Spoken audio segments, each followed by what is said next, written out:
Баршаңызға сәлем. Осындай ішінде начинкасы бар рогалики дайындаймыз. 250 мг жылы сүтке 60 грамм шекердің шамалысын ғана қосамыз. 1 шай қасық дрожжи саламыз. Араластырып, апарасы көтерілгенше 15-20 минутқа жылы жерге қойып қоямыз.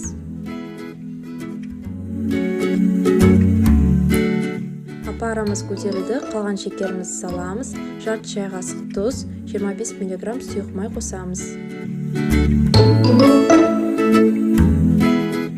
1 жұмыртқа саламыз. Ұнымыздың жартысын ситадан өткізіп аламыз да араластырамыз.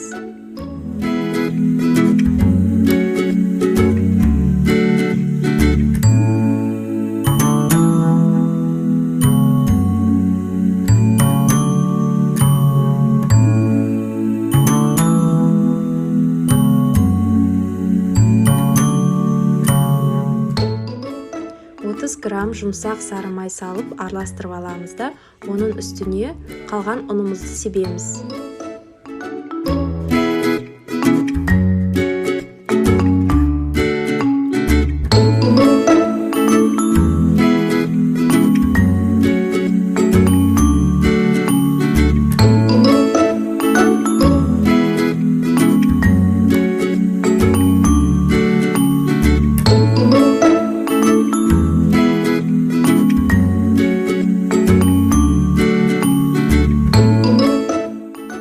Қамыр болғанша араластырып илейміз.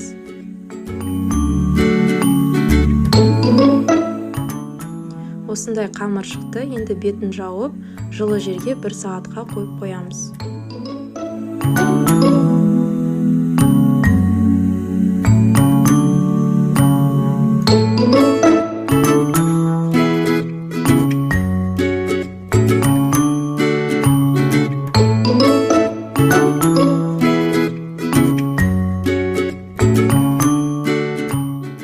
Қамырымызды 16 бөлікке бөлеміз.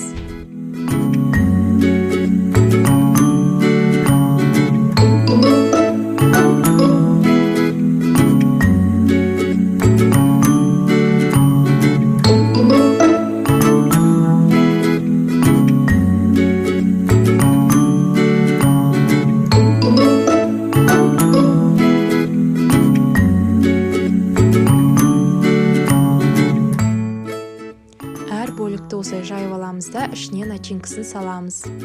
Начинкасына вареная сгущенка, шоколадная паста, немесе қою джем салуға болады.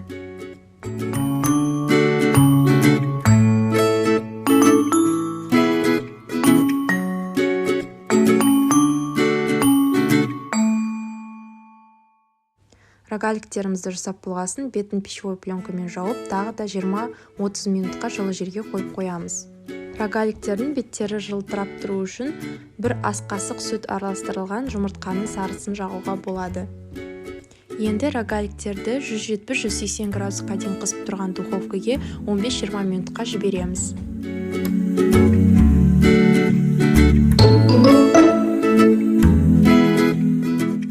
Рогаликтер дайын болды.